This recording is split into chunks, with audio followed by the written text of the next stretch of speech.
తండ్రి దేవునికి కృతజ్ఞతాస్తుతులు చెల్లిస్తున్నానండి. వేదిక మీద ఆశీనులైనటువంటి నా తోటి సువార్థికులు పెద్దలు అందరికీ తెలియజేయడానికి ఈ లక్ష్మీపురం గ్రామంలో ఉన్నటువంటి క్రీస్తు సంఘ సభ్యులందరికీ, సహోదరులకు, సోదరులందరికీ నా వందనాలు తెలియజేస్తున్నాను. ఈరోజు ఈ మందిర ప్రతిష్టా దినోత్సవం సందర్భంగా ఈ కార్యక్రమాన్ని ఏర్పాటు చేసినటువంటి జాన్ ఇజ్రాయెల్ గారికి మా చోడవరంలో ఉన్న క్రీస్తు సంఘం తరఫున మనస్ఫూర్తిగా అభినందనలు తెలియజేస్తున్నాను. ఈ సందర్భంలో మనం హెచ్చరికతో కూడినటువంటి ఒక మంచి పాఠాన్ని నేర్చుకున్నామండి. అంశం ఏంటంటే మందిర ప్రతిష్ట, మనిషి ప్రతిష్ట, జరగవలసింది ఏ ప్రతిష్ట అనే విషయాన్ని తెలుసుకోవడానికి ప్రయత్నించాలి. ప్రస్తుత కాలంలో ప్రపంచవ్యాప్తంగా విస్తృతంగా రోజు రోజుకి మందిర నిర్మాణాలు అనేవి కట్టబడుతూ ఉండడం మనం చూస్తూ ఉన్నామండి. పల్లెటూర్లు మొదలుకొని పట్టణాల వరకు ఆ దేశం ఈ దేశం అనే తేడా లేకుండా అన్ని దేశాల్లోనూ కూడా ఏ మతాలకి సంబంధిస్తే ఆ మతాలకు సంబంధించినటువంటి మందిరాలు కట్టబడుతూ ఉండడం మనం చూస్తూ ఉన్నామండి. మనిషి మందిరానికి ఎంత ప్రాధాన్యత ఇస్తున్నాడంటే మనం కొన్ని ఏరియాల్లో చూస్తుంటాం, ఒకే ఊళ్ళో 3-4 మందిరాలు ఉంటున్నాయి. చిన్న ఊరు చూస్తే చిన్నది, మందిరాలు ఎక్కువ. ఏమంటే కొన్ని చోట్ల ఇంకా విచిత్రం ఏంటంటే ఒక రోడ్డు మయించేసి కూడా మందిరం కట్టేస్తున్నారు. అది ఏ మందిరం అయితే అవ్వచ్చు. ఏమంటే అది రోడ్డుకు ఆటంకం అయినా సరే కానీ దాన్ని ఉంచేస్తారు అలాగా. కారణం ఏంటంటే మనిషి మందిరానికి అంత ప్రాధాన్యత ఇస్తూ ఉండడం మనం చూస్తూ ఉన్నామండి. వాస్తవానికి దేవుడు మందిరానికి ప్రాధాన్యత ఇస్తాడా, మనిషికి ప్రాధాన్యత ఇస్తాడా అంటే దేవుడు ఎప్పుడు ఏ కాలంలోనూ కూడా మందిరానికి ప్రాధాన్యత ఇవ్వలేదండి, మనిషికే ప్రాధాన్యత. ఇక్కడ ప్రతిష్ట అంటే ఏంటి? ఏమండి, మందిర ప్రతిష్ట అంటాం కదా. ఏంటి ప్రతిష్ట అంటే? సమర్పించుకోవడం. ప్రతిష్ఠించడం అంటే ఏంటమ్మా? సమర్పించుకోవడం. ఈ మందిరం నాది కాదు, దేవుడిది. ఈ స్థలం దేవుడిది, ఈ బిల్డింగ్ దేవుడిది అని ఇంకెప్పుడు నేను తిరిగి తీసుకోను, ఇది దేవుడికే వాడబడాలని ప్రతిష్ఠించడాన్ని ఏమంటారండి? మందిర ప్రతిష్ట అని అంటూ ఉంటారు. అయితే ఈరోజు లోకంలో ఎన్నో మందిరాలు ప్రతిష్ఠించబడుతూ ఉన్నాయి. ఆ ప్రతిష్ఠా దినోత్సవాలు జరగడం మనం చూస్తూ ఉంటాం. అయితే అవన్నీ కూడా దేవుడి పట్ల మంచి హృదయంతో, భక్తితో, ప్రేమతో దేవుడు కోరుకున్నట్లుగానే కొనసాగుతున్నాయా అంటే ఆ విషయంలో మాత్రం మనం గ్యారెంటీ ఇవ్వలేము. ఒకవేళ దేవుడు కోరుకున్నట్లుగా కాకుండా వాళ్ళకు నచ్చినట్లుగానే ఒకవేళ ఆ మందిరాలు కట్టబడితే ఆ మందిరాలు చివరికి ఏమవుతాయో బైబిల్లోనే మనం చూడగలమండి. మనకి మంచి ఉదాహరణ ఎవరంటే దావీదు గారు. ఏమంటే దావీదు ఒక మహారాజు, మీ అందరికీ తెలుసు. గొర్రెల కాపరి స్థితి నుంచి మహారాజుగా ఎదిగినవాడు. ఆయన యేసుక్రీస్తు వారికి సుమారు 1000 సంవత్సరాలకు పూర్వం వాడు. అప్పుడు ఆయన రాజు అయిన వెంటనే ఆయనకు ఒక ఆలోచన వచ్చిందంట. నేను నా దేవుడికి ఒక మందిరం కట్టాలి అనే ఆలోచన. ఏమంటే అసలు ఈ కాలంలో ఎవరైనా సరే కడుపు నిండిన తర్వాత దేవుడు గుర్తొస్తాడా? ఏమంటే మనకి ఎప్పుడైనా ఏదైనా కడుపు కాలితే దేవుడు గుర్తొస్తాడేమో కానీ, సమస్య వస్తే గుర్తొస్తాడేమో, దేవుడి మీద ఆధారపడాలనుకుంటాం. కానీ కడుపు నిండిన తర్వాత, ఒక ఉన్నతమైన స్థాయికి వెళ్ళిపోయిన తర్వాత అందరినీ మర్చిపోతుంటాడు మనిషి. కానీ దావీదు మాత్రం ఒక గొర్రెల కాపరిగా ప్రారంభమైన అతని జీవితం ఇశ్రాయేలులకి రాజుగా ఆయన ఎదిగాడండి. ఆయన రాజైన తర్వాత ఆయనకు వచ్చిన మొట్టమొదటి ఆలోచన, నా దేవుడికి ఒక మందిరం కట్టాలి అని. ఆయనకు ఆలోచన కలిగించింది ఏది అంటే ఆయన నివసించే ఇల్లు. ఆయన నివసించిన ఇల్లు ఎలాంటి ఇల్లు అంటండి? దేవదారు రాణులతో చేయబడి, సరళ వృక్షాలతో చేయబడి ఒక అంతఃపురం. ఆయన ఉండేది సామాన్యమైన ఇల్లు కాదు. మహారాజు గారు నివసించే ఇల్లు కోట ఎలా ఉంటదండి? చాలా క్వాలిటీగా ఉంటది, ఎక్కడ ఏది తగ్గదు. అలాంటి గొప్ప నిర్మాణంలో ఆయన ఉంటున్నాడు. ఇప్పుడు ఆయన ఇల్లు చూసిన తర్వాత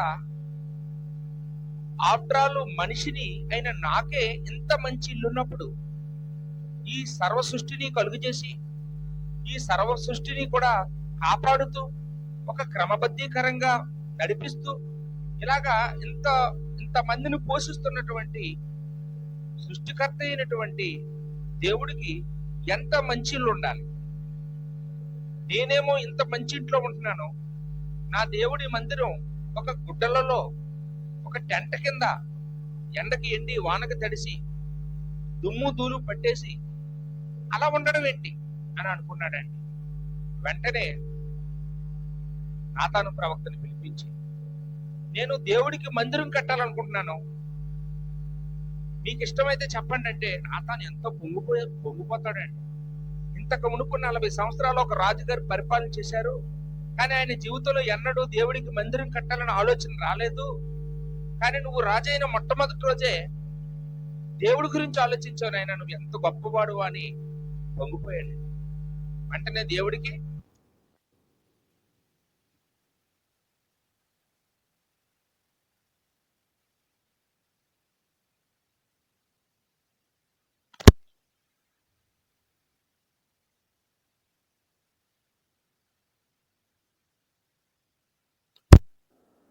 పెట్టాను. రెండు కలెక్ట్ చేసి ఉంచు, ఎందుకంటే మాట్లాడు రాదు, పక్కన పెట్టాను. అప్పుడు దేవుడు ఆ నాతాను ప్రవక్త మాటలు ఆలకించి, అతను దేవుడు నాకు మందిరం కట్టడానికి వీల్లేదు, అతను మందిరం కట్టలేడు అన్నాడు. ఏంటి నేను మందిరం కట్టలేకపోవడం ఏంటి? నేను మహారాజు తలుచుకుంటే ఏమండి రాజుకి ఏమైనా అసాధ్యమైన ఉంటుందా? ఇప్పుడు జగన్ గారు తలుచుకుంటే కాలనీలు కట్టేసాడు అందరు, ప్రతి ఊరికి, అవునా కదా? అంటే ఒక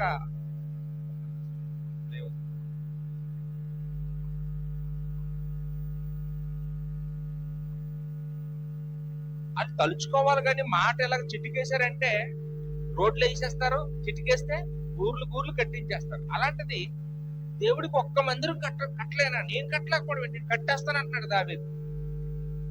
కానీ దేవుడు నువ్వు కట్టొద్దు నాయనా, నేను కడతానండి అంటున్నాడు. అయితే కొలతలు చెప్తాను రాసుకో అన్నాడు.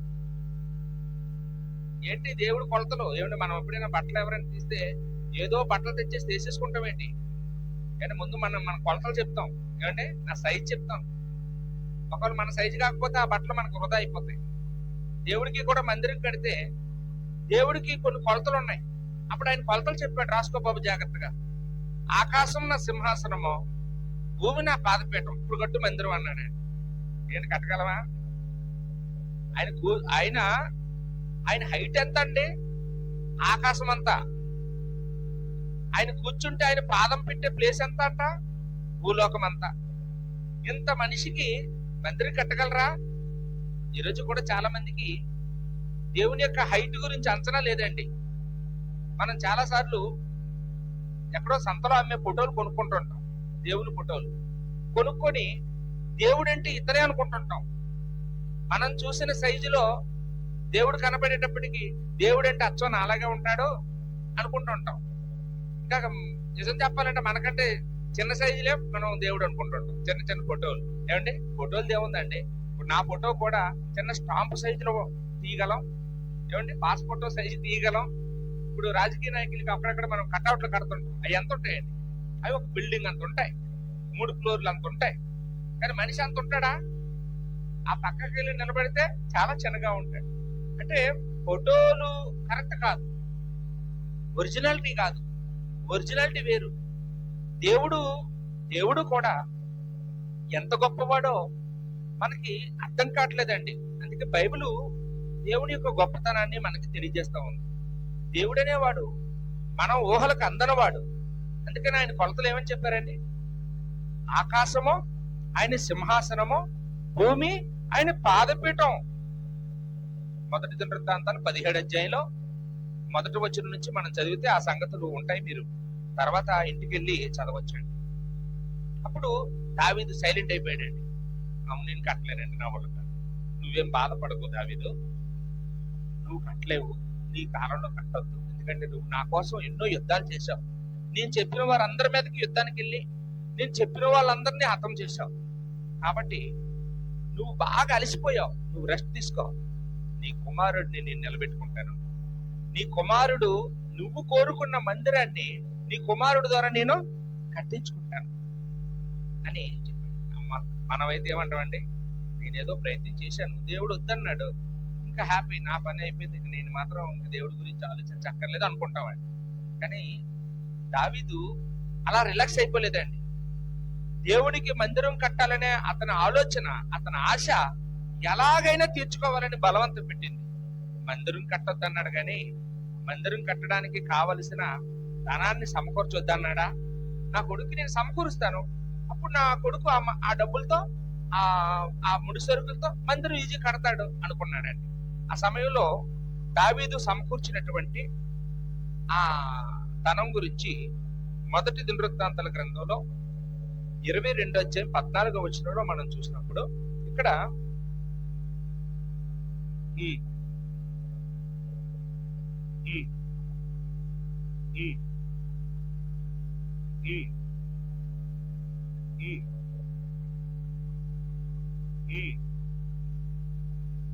చూసారండి, దావీదు గారు దేవుడి మందిరం కొరకు సమకూర్చినటువంటి నిధులు 2 లక్షల మణుగులు బంగారం. మణుగులు అంటే మన చింతపండు గుర్తొస్తుంది. మనం చింతపండునే మణుగులతో తోస్తుంటాం. దావీదు బంగారాన్ని చూశాడు. ఎన్ని మణుగులండి? 2 లక్షల మణుగులు. 2 లక్షల మణుగులు బంగారం అంటే ఇప్పుడు మనం కూడా భద్రం గారు బిల్డింగ్ కట్టించారు. అప్పుడు ఎక్కడైనా బంగారం కనపడుతుందమ్మా ఏంటి? అంతా సిమెంటు, చెక్క ముక్కలు, ఈ ప్లాస్టిక్ పైపులు కనపడుతున్నాయి. కానీ మనం మందిరం కట్టాం, కానీ మనం ఎక్కడ బంగారం పెట్టలేకపోయామండి. మన ఒంటి మీద మాత్రం బంగారం ఉంటుంది, గ్యారెంటీగా. ఒక దగ్గర పావుతోలమని ఉంటుంది, కానీ మామూలు దగ్గర ఎక్కువ ఉంటుంది. ఖచ్చితంగా మన ఒంటి మీద మాత్రం బంగారం లోటు ఉంటుంది, కానీ దేవుడి మందిరంలో మాత్రం ఎవరో బంగారం పెట్టలేకపోయామండి. దావీదు దేవుడి మందిరానికి 2 లక్షల మణుగులు బంగారం సేకరించాడు. అంతేకాకుండా 10 కోట్ల మణుగులు వెండి, 10 కోట్ల మణుగులు. ఇత్తడైతే కొలత లేదంట అండి, ఎంత ఇత్తడు వాడాడు, ఇనుము ఎంత వాడాడో కొలత లేదంట అండి, అంత ఇచ్చాడండి. దేవుడికి అందుకేనండి దేవుడు మనసు గెలుచుకున్నాడండి. నేను వద్దన్నాను కదా అని మానేలేదు, కట్టలేదు, కానీ కట్టడానికి కావలసిన మెటీరియల్ అంతా రెడీ చేసేసాడు. అది దావీదు అంటే అని. దావీదు గురించి దేవుడు అపోస్తలుల కార్యం 13వ అధ్యాయంలో అంటాడు, నా ఇష్టానుసారుడు అని. మనం ఎవరిని అంటామండి? నా ఇష్టానుసారుడు అని. మన మనసుకి ఎవరైతే నచ్చుతారో వాళ్ళని అంటాం. దేవునికి ఎవరు నచ్చారండి ఆ కాలంలో? దావీదు నచ్చాడు. అందుకని దావీదుకి ఆ పేరు పెట్టడం మనం చూస్తూ ఉంటాం. దేవుడు ఆకాశమైన సింహాసనము, భూమి ఆయన పాదపీఠం అని చెప్పినా సరే గాని నాకు చెయ్యగలిగినంత చేస్తాను అనుకున్నాడండి. ఆ ఆకాశము ఆయన సింహాసనము, భూమి ఆయన పాదపీఠం అని నువ్వు కట్టొద్దని చెప్పిన మాట కూడా బైబిల్లో ఉంది. చూడండి, అపోస్తలుల కార్యములు 7వ అధ్యాయము 48వ వచనంలో స్థాపన గారి ప్రసంగంలో ఈ మాటను రాయించాడు. అపోస్తలుల కార్యం 7:48.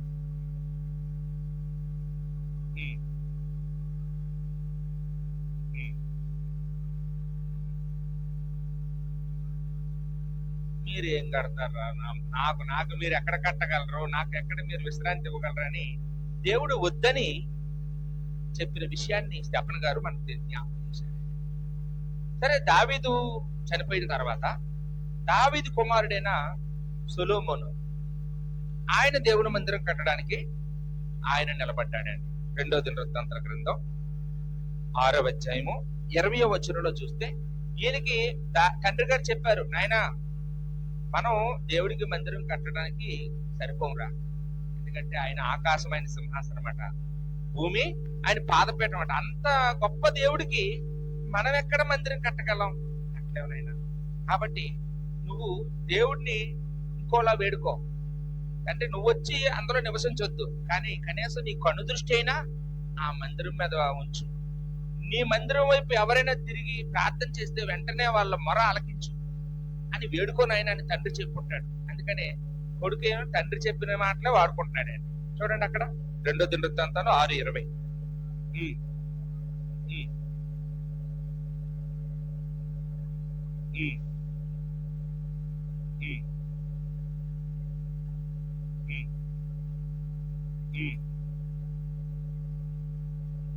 నీ సేవకులు ఈ స్థలము తట్టు తిరిగి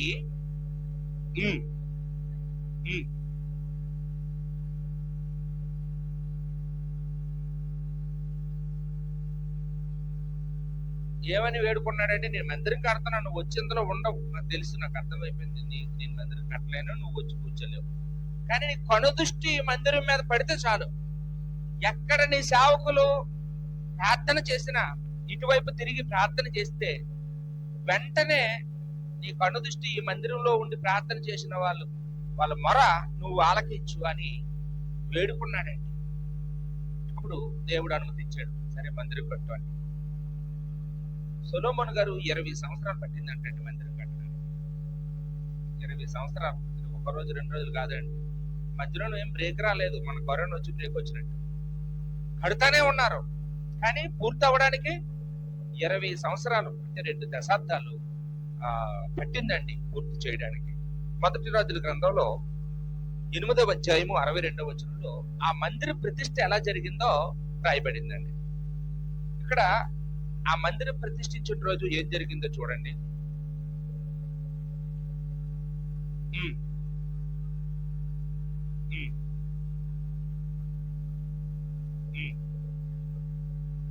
ఎన్ని ఎడ్లండి? 22,000 ఎడ్లు, 1,20,000 గొర్రెలు కోసారంట ఆ రోజు. ఏమండి ఇప్పుడు మన మీటింగ్ పెట్టారు, ఎన్ని గొర్రెలు కోసారు బ్రదర్? ఎన్ని కోళ్ళు అండి? 20 కేజీలు అంటే మహా అయితే 10 కోళ్ళు ఉంటాయి. ఇక్కడేమో 220 ఎడ్లు. ఒక ఎద్దుని ఎంతమంది తినగలరు చెప్పండి? వాళ్ళు ఇచ్చిన తర్వాత తింటారు కదా, మరి పారేయడానికి కాదు కదా. ఒక ఎద్దుని 100 మంది తింటారంట, బ్రదర్ గారు చెప్పారంటే, నాకు తెలియదు మరి. 100 మంది తింటారంట అండి. ఆ లెక్కన 220 ఎడ్లు అంటే ఎంతమంది హాజరై ఉంటారు ఆ మీటింగ్, ఆ ప్రతిష్ఠ రోజు? 1,20,000 గొర్రెలు. ఒక గొర్రెని ఎంతమంది తింటారమ్మ? మీకు ఐడియా లేవా? మీరు ఇప్పుడు గొర్రెలు అంటే వేసుకునేది ఏమండి? ఒక గొర్రె వేస్తే ఇంకా లక్ష్మీపురానికి సరిపోతాయి. చాలా అంటారా? ఇప్పుడు బాగా తింటారు కదా. అయితే ఒక 10-15 గొర్రెలు అయితే లక్ష్మీపురానికి సరిపోతాయి అంటే 120 గొర్రెలు అండి. అంటే ఇల్లే అక్కడ సొలొమోను గారి కాలంలో ఒక ఇశ్రాయేలు ప్రజలే కాదండి, ఆయన చాలా స్నేహ మైత్రి గలవాడు. ఆయన కాలంలో యుద్ధాలు లేవు, అందరితో స్నేహమే, అన్ని మతాలతో స్నేహమే. ఆయన అందరూ వచ్చేవారు ఆయన దగ్గరికి. హిందువులు వచ్చేవారు, ముస్లింస్ వచ్చేవారు, ఆయనకి శత్రు దేశంలో ఉన్న వాళ్ళందరూ, అన్యజనులు అందరూ స్నేహితులే. ఆయన కాలంలో అందరిని పిలిచేవాడు. ఏ కార్యక్రమం పెట్టినప్పుడు చూడండి ఎంతమందిని పిలిచారు ఆయన కూడా. అలాంటి స్నేహ మైత్రి కలిగిన వాడు సొలొమోను. ఎవరితో గొడవలు లేవు ఆయనకి. కాబట్టి ఆ వచ్చిన వాళ్ళందరికీ కూడా భోజనాలు పెట్టి సంతోషంగా ఆ రోజు పంపించడం జరిగిందండి. అంటే దాదాపుగా మనం చూసినప్పుడు కొన్ని లక్షల మంది అందామా, కోట్ల మంది అందామా ప్రతిష్ఠ రోజు వచ్చిన మనుషుల సంఖ్య? ఏమండి, అంత మంది వచ్చి ఆ ప్రతిష్ఠ మరి ఎంత వైభవంగా, ఎంత ఘనంగా, ఏమంటే ఎంత గొప్పగా ఆ రోజు మందిర ప్రతిష్ఠ జరిగిందో సరే ఆలోచించేయండి. అప్పుడు దేవుడు ఆ మందిరాన్ని కట్టిన తర్వాత 8వ అధ్యాయంలో ప్రతిష్ఠ జరిగింది.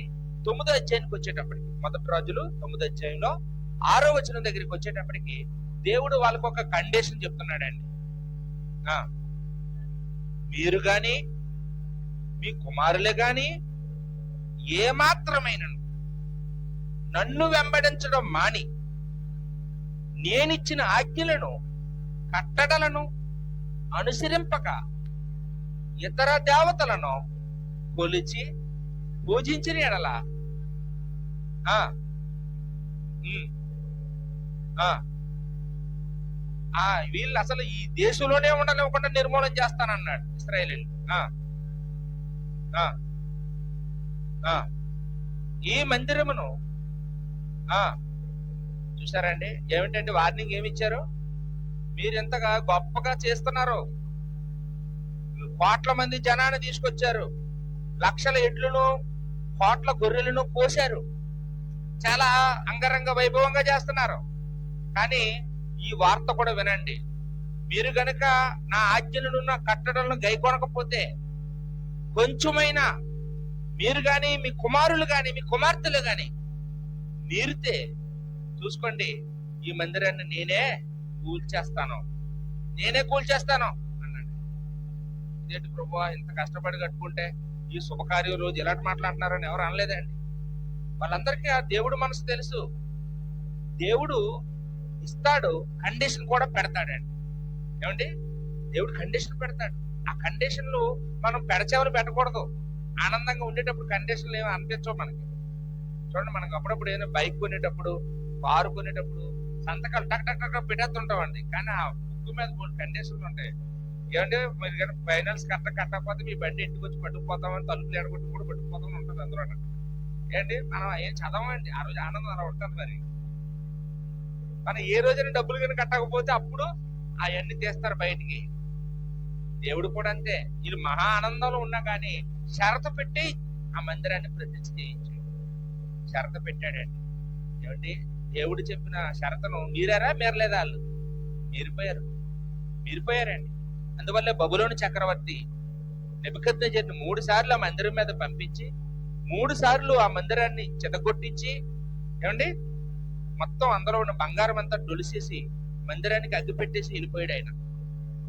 తర్వాత దాన్ని ఎవరు కట్టారండి? సొలొమోను కట్టిన మందిరం కూల్చబడిన తర్వాత దాన్ని ఆ మందిరాన్ని జెరుబ్బాబెలు కట్టాడు. రెండోదిగా కట్టిన జెరుబ్బాబెలు కట్టిన మందిరాన్ని కూడా కూల్చేశారు. అప్పుడు ఆ కూల్చివేయబడిన మందిరాన్ని మహాహేరోదు కట్టించాడండి. ఆయన 40 సంవత్సరాలు కట్టించాడండి. యేసు ప్రభు శరీరధారిగా ఉన్న కాలంలో ఇంకా ఆ మందిరం కట్టబడతా ఉందంట అండి. ఇంకా కడతానే ఉన్నారు. ఇంకా యేసు ప్రభు వచ్చేటప్పటికి కడతానే ఉన్నారు మందిరం. పోనీ కూల్చేస్తుంటే కట్టేస్తున్నారు తప్ప, ప్రజలందరూ మందిరం మీద దృష్టి పెట్టారు తప్ప మనుషుల మీద ఎవరూ పెట్టట్లేదండి. మనుషుల మీద పెట్టలేదు. అప్పుడు ఒక రోజు యేసుక్రీస్తు వారి దేవాలయానికి వెళ్ళి చూశారు. యోహాను సువార్త 2వ అధ్యాయంలో, యోహాను సువార్త 2వ అధ్యాయం 13వ వచనంలో చూస్తే, ఇక్కడ యేసు ప్రభు కాలంలో ఆ యెరూషలేము దేవాలయం, మహాహేరోదు చేత కట్టబడిన దేవాలయం ఎలాగా కొనసాగుతుంది అని మనం చూస్తే, ఒక పక్కన మందిరం కడుతున్నారు, ఓ పక్క దేవాలయంలో ఏం చేస్తున్నారండి? ఎడ్లు, గొర్రెలు, పావురాలు అమ్ముతున్నారంట అండి. ఏంటి, ఎక్కడ అమ్ముకోవాలి? ఎడ్లు సంతలో అమ్ముకోవాలి. పావురాలు ఎక్కడ అమ్ముకోవాలి? ఎక్కడో మార్కెట్ లో అమ్ముకోవాలి. దేవాలయంలో, యెరూషలేములో కాదు, దేవాలయంలో ఎడ్లు తీసుకొచ్చి దేవాలయాన్ని ఒక వ్యాపార స్థలంగా, ఒక దొంగల గృహగా మార్చేశారండి ఈ కాలంలో. ఏమండి, అసలు దేవుడు తన మందిరాన్ని ఎలా ఉండాలని కోరుకున్నాడు, ఆ మందిరాన్ని ఎలా వాడుకోమని చెప్పాడు. మీరు కొంచెమైనా మీరితే ఈ మందిరం ఉండదని చెప్పాడు, జాగ్రత్త అని చెప్పాడు. కానీ వాళ్ళు దాని సంగతిని మర్చిపోతున్నారు. దేవుడు కూలగొట్టేస్తున్నాడు, వీళ్ళు కడతానే ఉన్నారు. దేవుడు కూలగొట్టేస్తున్నాడు, మళ్ళీ కడతానే ఉన్నారు. యేసుక్రీస్తు వారికి ఆ దృశ్యం చూసేటప్పటికి, ఏంటి ఇక్కడ మనుషులు తక్కువ, పశువులు ఎక్కువ అనిపించింది. ఏంటి ఇక్కడ వాక్యం తక్కువ, వ్యాపారం ఎక్కువ అనిపించిందండి. ఇక్కడ సత్యం తక్కువ, సంతలు ఎక్కువ అని అనిపించింది. ఇలా మార్చేశారేంటి నా తండ్రి ఇంటిని అని యేసుక్రీస్తు వారు తన తండ్రి ఇంటిని గుర్చిన ఆసక్తిని బట్టి ఆయన కొరడా పట్టుకున్నాడండి. ఆ రోజు ఎన్నడూ కొరడా పట్టని యేసుక్రీస్తు ఆ రోజు తాళ్ళని కొరడాగా పేని ఆ పశువుల మీద తన కోపాన్ని చూపించినట్టుగా మనం చూస్తున్నాం. ఆ బల్లలన్నీ తోసేసినట్టుగా, ఆ పావురాలు తీసుకుని కొమ్మని వాళ్ళకి చెప్పినట్లుగా అక్కడ యేసుక్రీస్తు వారు పడిన ఆవేదన, బాధ, నా తండ్రి దేవాలయం ఇలా అయిపోయింది ఏంటి అని ఆయన పడిన కష్టం గురించి మీరు యోహాను సువార్త 2:13 నుంచి మీరు చదివితే తర్వాత మీకు ఆ విషయాలన్నీ అర్థమవుతాయండి. ఏమండి, ఒకప్పుడు ఎంత గొప్పగా కొన్ని కోట్ల జనంతో దావీదు తన కష్టమంతా వెచ్చించి, ఏమండి, 1,200 ఎన్ని మణుగులు బంగారం, ఎన్ని మణుగులమ్మా ఇందా చెప్పుకున్నాం మనము? 2 లక్షల కాదండి, దావీదు సేకరించినటువంటి 2 లక్షల మణుగులు బంగారం, 10 కోట్లు మణుగులు వెండి. సొలొమోను గారేమో ఎన్ని లక్షలు పశువులండి? 220 వేల ఎట్లు అండి.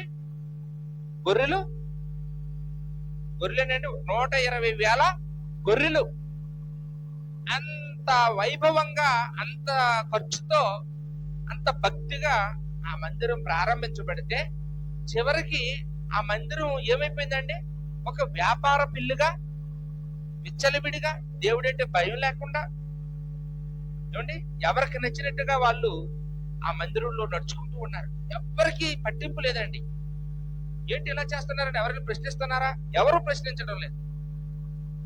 ఇప్పుడు యేసుక్రీస్తు వారు నిలబడి వాళ్ళకి చెప్పారు, ఆ మందిరం ఉందా? కొని చివరికి ఉందామ్మా?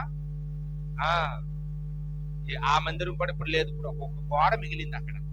మీరు అప్పుడప్పుడు ఎవరైనా వెళ్తుంటారు ఇజ్రాయెల్ దేశం చూడడానికి, వెళ్తే అక్కడ మందిరం ఉందా అంటే లేదు, అది ముస్లింస్ ఆక్రమించుకొని మసీదు కట్టేశారు. ఒక గోడ మాత్రం మిగిలింది, ఆ ఏడుపుల గోడ అంటారట. ఆ గోడ దగ్గరికి వెళ్ళి ఏడుస్తుంటారు అందరూ. ఏమైంది ఆ మందిరం? ఎందుకు దేవుడు తీసేశాడు?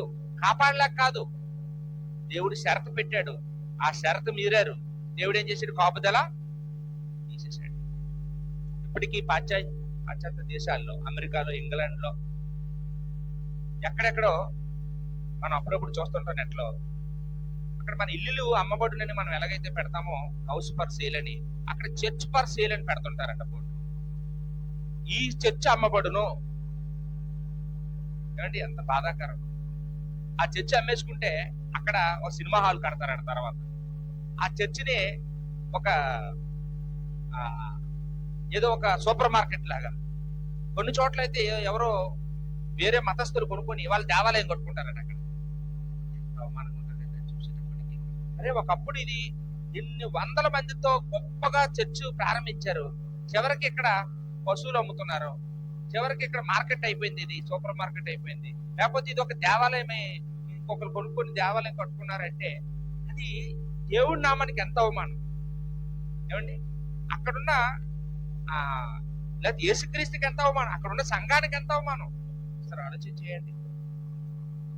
అందుకే దేవుడు ఎప్పుడు కూడా చెప్తున్నది ఏంటంటే, మీరు కట్టడాల మీద మీరు దృష్టి పెట్టకండి, నాకు మందిరాలు ప్రతిష్ఠించకండి. మందిరాలు కాదు ప్రతిష్ఠించవలసింది, అది ఉన్నా లేకపోయినా పర్వాలేదు. నేను మొట్టమొదటి శతాబ్దంలో క్రైస్తవులు చర్చి బిల్డింగ్లు కట్టుకుని ఆరాధన చేశారా? ఏమంటే చెట్ల కింద, చెట్లు తొర్రల్లోనూ, కొండ గృహల్లోనూ, ఇళ్లల్లోనూ, శ్మశానాల్లోనూ, లేదా నది ప్రవాహక ప్రాంతాల్లోనూ, ఇలా ఎక్కడ దొరికితే అక్కడ వాళ్ళు ఆరాధన చేసుకున్నారు తప్ప ఈ గోడలకి వాళ్ళు ఎక్కడ ప్రాధాన్యత ఇచ్చినట్టుగా మనం చూడమండి. ఇవాళ ఇవి ఉండొచ్చు, రేపు ఉండకపోవచ్చు. లేకపోతే దేవుడు మనకి ఇంతకంటే గొప్పది ఇవ్వచ్చు. గొప్పది ఇచ్చినా మన దృష్టి దేని మీద ఉండకూడదు? ఈ గోడల మీద ఉండకూడదు. మన దృష్టి దేవుడి మీద ఉండాలి. మనం దేవుడికి ప్రతిష్ఠించవలసింది గోడలు కాదు, మన హృదయాలు. ఏమండి, దేవుడికి ఏది ముఖ్యం అండి? మనుషులు ముఖ్యం, మందిరాలు ముఖ్యం కానే కాదు. మందిరాలు ముఖ్యం కాదు. అందుకనే యేసుక్రీస్తు వారు ప్రార్థన చేశారండి, తండ్రి నీకు మనుషులే ముఖ్యం కదా, మనుషులే నీకు ప్రతిష్ఠించబడాలి కదా అని. చూడండి యోహాను సువార్త 17వ అధ్యాయం, యోహాను సువార్త 17వ అధ్యాయం 17వ వచనం నుంచి 19వ వచనం వరకు. ఇది కూడా యేసుక్రీస్తు వారు ప్రార్థన అండి. ఇది చాలా గొప్ప ప్రార్థన. ఈ సత్యమందు వారిని ప్రతిష్ఠ చేయుము.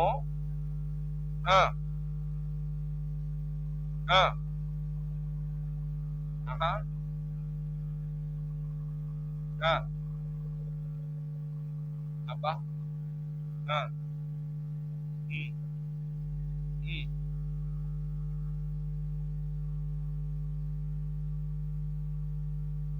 యేసుక్రీస్తు వారు ఇక్కడ ఏం చెప్తున్నారమ్మా? తండ్రి, నువ్వు నన్ను ఈ లోకం కోసం నన్ను ప్రతిష్ఠించావు. దేవుడు యేసుక్రీస్తుని ఈ లోకానికి సమర్పించాడు. యేసుక్రీస్తు వారు ఈ లోకానికి వచ్చి ఒక దీనుడిగా, ఒక పేదవారింట్లో పుట్టి శరీరధరిగా ఎన్నో శ్రమలు వచ్చి, ఎన్నో కష్టాలు వచ్చి మనందరికీ పాపం చేయకుండా ఉండగలమని, పేదరికంలో కూడా ఉండి పాపం చేయకుండా ఉండగలమని ఆయన మనకి మాదిరి ఉంచి, ఆయన యవన కాలంలో పరిశుద్ధంగా బ్రతికి, ఆయన శిలువ మీద వేలాడి, ఆయన రక్తం చిందించి ప్రజలందరి పాపాల కొరకు ఆయన బలయ్యాడు. మనం పాపం చేసి ఒక గొర్రెనో ఒక కోడునో మనం బలిస్తుంటాం. కానీ యేసుక్రీస్తు వారి ఈ లోకంలో ఉన్న అందరి కొరకు ఆయన బలయ్యాడు. ఆయన అలా బలవ్వాలని దేవుడు ఎప్పుడు నిర్ణయించాడు? జగత్తు పునాది వేయబడకుండా నిర్ణయించాడు. అప్పుడే ప్రతిష్ఠించేశాడు. పేతురు రాసిన మొదటి పత్రిక 1:20 మనకు ఆ సంగతి రాయబడిందండి. పేతురు రాసిన మొదటి పత్రిక 1:20.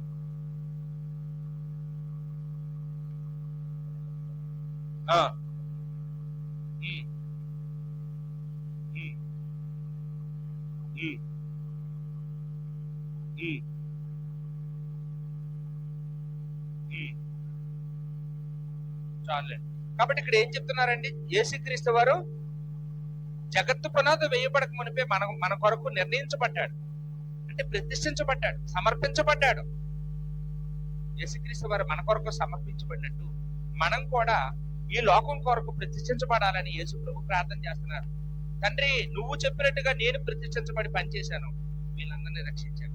ఇప్పుడు రక్షింపబడిన వీళ్ళు కూడా ఈ లోకంలో ఉన్న వాళ్ళ కోసం, ఈ గ్రామంలో ఉన్న వాళ్ళ కోసం, ఈ పట్టణంలో ఉన్న వాళ్ళ కోసం తమను తాము సమర్పించుకుని, వాళ్ళు కూడా వాళ్ళ సమయాన్ని, వాళ్ళ ధనాన్ని, వాళ్ళ ప్రాణాన్ని సహా దాని కొరకు వినియోగించి అనేకుల్ని సంపాదించి, అనేకుల్ని రక్షించి, ఏమంటే నీ పిల్లలుగా మారడానికి ప్రతి ఒక్కరూ కూడా ప్రతిష్ఠించుకోవాలని, తండ్రి నీ సహాయం కావాలి, దానికి ఈ మనుషులందరూ నీ కొరకు ప్రతిష్ఠించబడాలి ప్రార్థన చేస్తున్నాడండి. అక్కడ యేసుక్రీస్తు వారి ప్రార్థన యోహాను సువార్త 17 నుంచి 19 వరకు మీరు చదవండి, ఇంటికెళ్ళి స్పష్టంగా.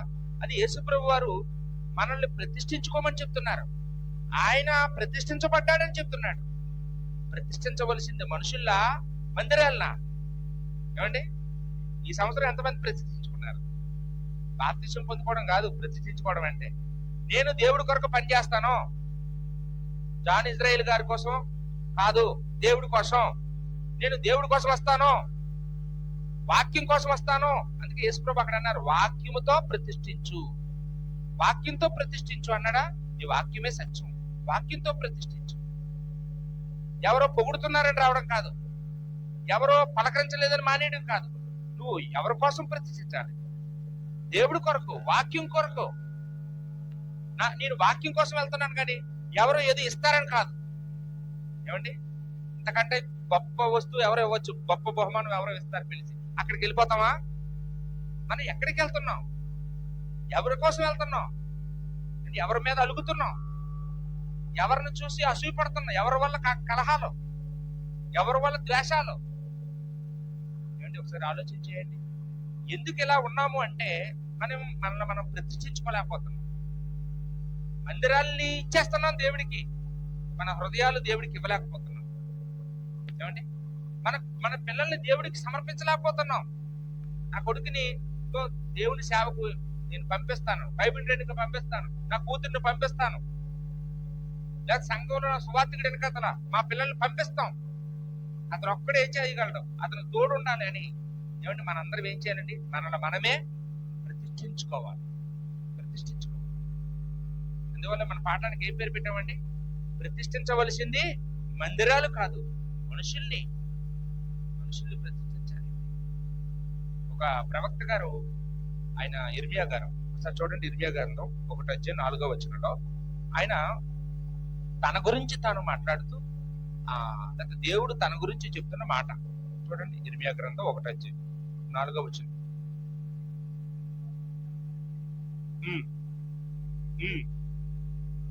గర్భములో ఉమ్, ఆ, ఉమ్. చూసారండి, ఇర్మియా గారు కూడా ప్రతిష్ఠించబడ్డారట. ఆయన ఎప్పటి నుంచి ప్రతిష్ఠించబడ్డాడంటే మనలా సగం జీవితం అయిపోయాక కాదు. ఏమంటే ఎప్పటి నుండి అండి? గర్భంలో, తల్లి గర్భంలో ఇంకా రూపింపబడక మునిపే నిన్ను ప్రతిష్ఠించండి ఆయన అన్నాడు. అంటే ఇక్కడ మనకు అలాంటి వాళ్ళు చాలా తక్కువ మంది ఉంటారండి. అంటే వాళ్ళు ఇర్మియా గారి యొక్క తల్లిదండ్రులు మాకు బిడ్డ పుడితే దేవుడి సేవకి ఇస్తాం, దేవుడి సేవ చేసేలా పెంచుతాం. కొంతమంది ఆ పుట్టినప్పుడే డిసైడ్ అయిపోతారండి, పుట్టక మునిపే డిసైడ్ అయిపోతారు. ఇర్మియా గారి విషయంలో కూడా దేవుడు అలాంటి ఆలోచన తల్లిదండ్రులకు ఇచ్చాడు. కాబట్టి పుట్టిన తోడనే అతను ప్రవక్త అవ్వాలని, అతను దేవుడి సేవ చేయాలని ఆ తల్లిదండ్రులు భావించుకోవడం వల్ల అతను అలా పెరిగాడండి. అందుకని ఆ మాట చెప్తున్నాడు. ఆ మాట అందరికీ వర్తించదు. ఆ మాట మనం కొంతకాలం అయిపోయిన తర్వాత ఎవరో మన సువార్త చేస్తే సువార్తలోకి వచ్చిన వాళ్ళం, దేవుళ్ళలోకి వచ్చిన వాళ్ళం వాక్యాన్ని ఈరోజు చెప్పగలుగుతూ ఉండొచ్చు. కానీ పుట్టక ముందే తల్లిదండ్రులు నాకు బిడ్డ పుడితే దేవుడి సేవ చేయిస్తానని చిన్న విషయం కాదండి. వాళ్ళకి పెట్టిన పేర్లే ఒక ఉదాహరణ. జాన్ ఇజ్రాయెల్ గారు వాళ్ళ నాన్నగారు వాళ్ళ అమ్మగారు చాలా భక్తిపరులు. ఆయన పుట్టక మునిపి ఆయన గర్భంలో ఉన్నప్పుడే వాళ్ళ అమ్మగారు ఏమని అనుకుని ఉంటారండి, నాకు కానీ కొడుకు పుడితే అతను నేను దేవుడికి ప్రతిష్ఠించుకుంటాను, సమర్పించుకుంటాను, దేవుడి సేవ చేస్తాడు బ్రతికినంత కాలం అని అనుకుని ఉంటారండి. అది ఎవరు ఆపలేకపోయారండి. రాజకీయాలు అట్లాపోయి, ఈ లోకం అట్లాపోయింది. ఏమండి, ఎవరు అట్లాపోయారండి. ధనం అట్లాపోయింది. అన్నిటినీ వదిలేసి చివరికి దేవుడి కొరకు మోసేలాగా వచ్చేసాడండి బయటికి. దేవుని సేవ చేస్తున్నాడు. నాకు చాలా ఆనందంగా ఉంటుంది. ఒకవేళ ఆయనే కనుక రాకపోయి ఉంటే ఈరోజు ఇక్కడ లక్ష్మీపురంలో ఈ మందిరం ఇలా ఉండేది కాదండి. ఆయన వచ్చిన తర్వాత వేరు, ఆయన రాకమునుపో నాగరాజు గారు నిలబెట్టారు. నాన్నగారు చనిపోయినాక నాగరాజు గారు నిలబెట్టారు. కానీ నాగరాజు గారి కంటే ఎవరి కాలంలో ఉన్నాడు. చదువు ఎక్కువ, ఏమంటే జ్ఞానం ఎక్కువ, అన్ని ఉన్నాయి.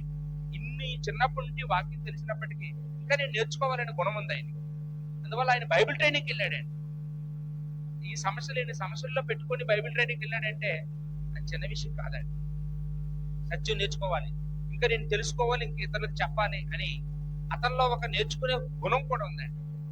కాబట్టి మీరందరూ పెద్ద మనసుతో ఆ చిన్న వ్యక్తిని మీరు అర్థం చేసుకొని అతను సహకరిస్తూ అతను గౌరవిస్తూ, ఏమంటే సంఘం అంతా ఒక ఐక్యతగా ఒక కుటుంబంగా ఉండి మీరందరూ కూడా ఆయనే కాదండి, ఇక్కడ మనం అందరం కలిపి ప్రతిష్ఠించుకుంటేనే ఇక్కడ మందిరం ఉంటది. అంటే ఒకళ్ళు తప్పు చేసినా, ఒకళ్ళు సహకరించకపోయినా ఆ మచ్చ ఆ సంఘం అందరికీ పడుతుంది. అవునా కదండి? ఏదో కుక్కవారు తైలంలో ఉన్నట్టు చచ్చినీయగ పడితే ఏమైంది? మొత్తం తైలం అంతా మంచిదే, కానీ ఆ చచ్చినీయగ వల్ల తైలం అంతా పాడేయవచ్చు, కంపు కొడుతుంది. అలాగా సంఘంలో ఎవరు కూడా నా ఒక్కడనే కదా, నేను ఒక్కడిని రాకపోతే ఏమైంది, నేను ఒక్కడిని చేయకపోతే ఏమైంది, నేను ఒక్కడిని ఇవ్వకపోతే ఏమైంది అనుకోకండి. మనందరం ఉంటేనే ఇక్కడ సంఘం ఉంటుంది. ఒకవేళ మనలో ఎవరైనా అలాగే లేకపోతే ఏమవుతుందండి? యెరూషలేములో సంఘంలో ఆవులు గేదెలు, ఏమండి ఆ వ్యాపారాలు ఉన్నట్టు కుక్కలు పందులు అన్ని ఇక్కడ ఉంటాయి. అప్పుడు చూడండి, అది మీకు మహిమ, మీకు ఘనత. ఇక్కడ ఎప్పుడు మనుషులు ఉండాలి, ఇక్కడ ఎప్పుడు ఆరాధన జరగాలి, ఇక్కడ ఎప్పుడు గొప్ప గొప్ప సువార్త కోటాలు జరగాలి, ఇక్కడ ఎప్పుడు మంచి మంచి ప్రేమ విందులు జరగాలి. ఏమండి సంఘం సంఖ్యలు నాణ్యతలు విస్తరించాలి. అలా ఉండడానికి మీ వంతు సహకారం అందించండి. ఏ మందిరం అయిపోయింది ప్రతిష్ఠించేసాం కాదు, ఇది కాదు ముఖ్యం. ఏమండి ఇది ఒక కారణం, ఏదో ఒక కృతజ్ఞతగా ఒక మీటింగ్ పెట్టుకోవడానికి ఒక కారణం తప్ప జరగవలసిన ప్రతిష్ట ఎవరిదండి? మనది. మన ప్రతిష్ట జరగాలి. మీరు ప్రతిష్ఠించుకుంటారని, మీరందరూ అలా ఉంటారని ఆశపడుతూ నాకు ఇచ్చిన సమయాన్ని ముగించుకుంటూ కొద్ది మాట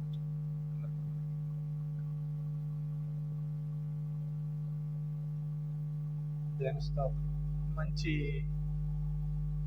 మరి వాక్యం మీ అందరికి అర్థమైంది అనుకున్నా. అన్న ఒక చాలా ఇన్ టైంలో చక్కటి కన్స్ట్రక్షన్ తో మంచి మెసేజ్ మీ అందరి హృదయాలకి అర్థమయ్యేటట్టుగా, మీ అందరి ఆలోచనలకి అందుబాటులో ఉండేటట్టుగా చాలా చక్కగా చెప్పారు. అన్నకి పెద్ద లక్ష్మీపురం నుంచి వందనాలు తెలియజేసుకుంటున్నాను. దేవుని స్తోత్రం. అందరూ కూడా చప్పట్లతో అన్నగారిని